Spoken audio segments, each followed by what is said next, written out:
Youth connecting India में आपका स्वागत है। बिहार में विधानसभा चुनाव संपन्न होने के बाद भी सियासी गर्माहट में कोई कमी नहीं आई है। एक तरफ तेजस्वी यादव बिहार की एनडीए की जीत के बाद से ही इसे जनादेश की चोरी बता रहे हैं, वहीं नीतीश कुमार के सीएम बनने के बाद से ही तेजस्वी लगातार उनके कैबिनेट के मंत्रियों को लेकर भी हमलावर हैं।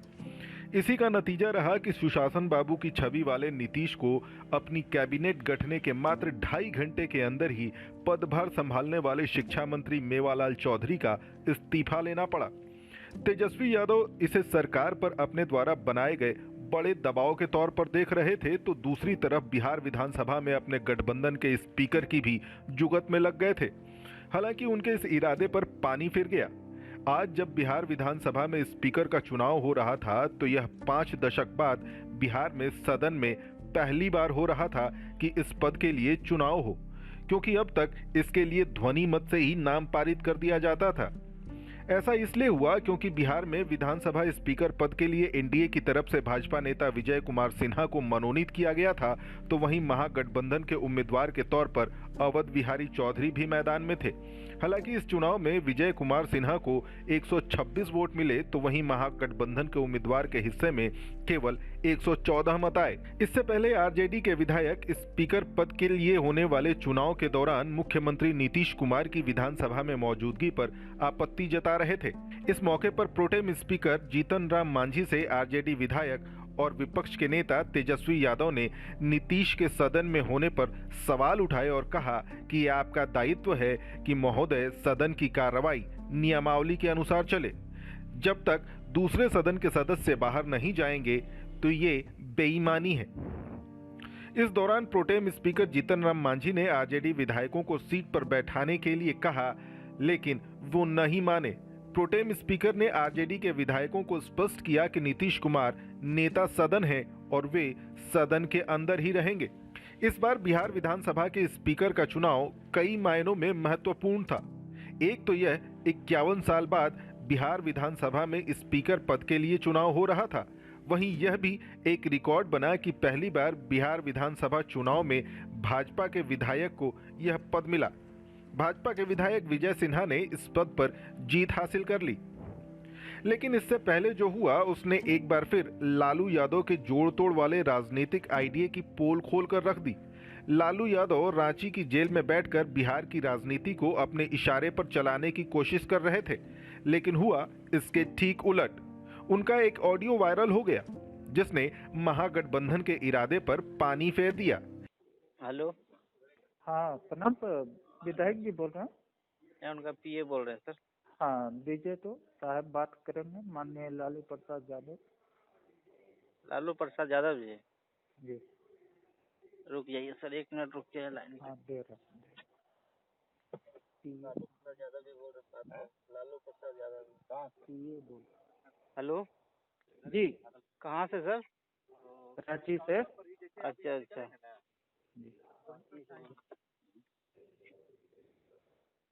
हेलो जी प्रणाम सर, साहब बात करेंगे। जी। हाँ पासवान की बधाई। जी प्रणाम चरण स्पर्श साहब का। ठीक है खुश रहे खुश रहे। जी अच्छा लगा। ठीक है। अच्छा सुनो, हाँ हम लोग तुमको आगे भी बढ़ाएंगे वहाँ। अब मैंने तुम कल जो स्पीकर का चुनाव है उसमें हम लोग का साथ दो, तो उसका हम तुमको बनाएंगे, मंत्री बनाएंगे। कल तो इनको हम लोग गिरा देंगे, समझे ना। हाँ तो हम पार्टी में नहीं सर, मैंने क्या पार्टी में है तो एब्सेंट हो जाओ ना। पार्टी में हो तो एब्सेंट हो जाओ। अच्छा अच्छा ठीक है। कोरोना हो गया था, फिर तो स्पीकर हमारा हो जाएगा तो हम लोग देख लेंगे ना। अच्छा अच्छा पार्टी में सर थोड़ा सा। ठीक है सर। अरे बेकार का एब्सेंट हो जाओ तुम पासवान जी। आपके तो संज्ञान में होगा ही सर चेहरा, हम बात करेंगे सर। ठीक है ठीक, एब्सेंट हो जाओ। ठीक। राजद की इतनी थू-थू हो रही है कि इससे बाहर निकलना पार्टी के लिए मुश्किल हो जाएगा। बिहार के पूर्व उप मुख्यमंत्री और भारतीय जनता पार्टी के वरिष्ठ नेता सुशील कुमार मोदी ने राष्ट्रीय जनता दल के सुप्रीमो लालू यादव का एक फोन कॉल वाला ऑडियो जारी किया।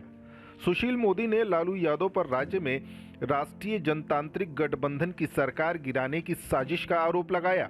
सुशील मोदी के इन आरोपों के बाद से लालू प्रसाद यादव का सेवक इरफान अंसारी भी अंडरग्राउंड हो गया। इरफान अंसारी को रिम्स स्थित केली बंगले पर अक्सर आरजेडी सुप्रीमो के लिए खाना पहुंचाते हुए देखा जाता रहा है। सुशील कुमार मोदी ने ट्वीट कर कहा कि लालू राजग विधायकों को फोन कर मंत्री पद का लोभ दे रहे हैं। जेल के भीतर से ही वो सरकार गिराने के लिए षड्यंत्र रच रहे हैं। उन्होंने कहा कि जिस नंबर से फोन आया था उस पर मैंने रिंग किया तो लालू प्रसाद यादव ने फोन उठाया। इस पर मैंने कहा कि यह गंदा खेल बंद करें। इन आरोपों के बाद से बिहार की राजनीति में भूचाल आ गया।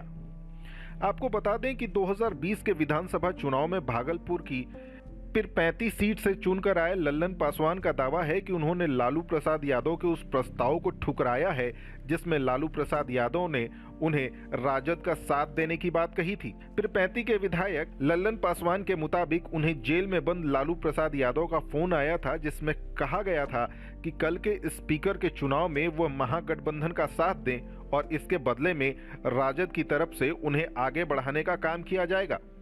बीजेपी के विधायक का दावा है कि लालू प्रसाद ने उनको फोन कर यह सारी बातें कही। जब लल्लन पासवान ने लालू से खुद के बीजेपी का सदस्य होने की बात कही तो लालू ने उनसे कोरोना का बहाना बनाकर सदन में न आने की बात कही। लल्लन पासवान ने कहा कि लालू प्रसाद का फोन उस वक्त आया था जब मैं खुद बिहार के पूर्व डिप्टी सीएम सुशील कुमार मोदी के आवास पर बैठा था। इस दौरान लालू प्रसाद ने फोन कर मुझे एक ऑफर दिया था। इसी ऑडियो को सुशील मोदी ने जारी किया और राजद के खेमे में हलचल मचा दी। लालू चारा घोटाला मामले में इन दिनों रांची की जेल में हैं। कोरोना फैलने के बाद उन्हें रांची के रिम्स अस्पताल से एक बंगले में शिफ्ट कर दिया गया है। यहीं से फोन आने का दावा किया गया है। ऑडियो टेप में लालू विधायक से कह रहे हैं कि तुमको आगे भी हम लोग मदद करेंगे। जब स्पीकर अपना हो जाएगा तब हम लोगों के लिए सरकार गिराना आसान हो जाएगा। इसके बाद से ही बिहार की राजनीति में हलचल तेज हो गई है, लेकिन बिहार में लालू का यह खेल भी फेल हो गया और पहली बार बिहार विधानसभा में भाजपा को स्पीकर का पद मिल गया। ऐसे ही जरूरी और लेटेस्ट खबरों के लिए हमारे साथ जुड़े रहिए और हमारे चैनल को लाइक, शेयर और सब्सक्राइब कीजिए। धन्यवाद।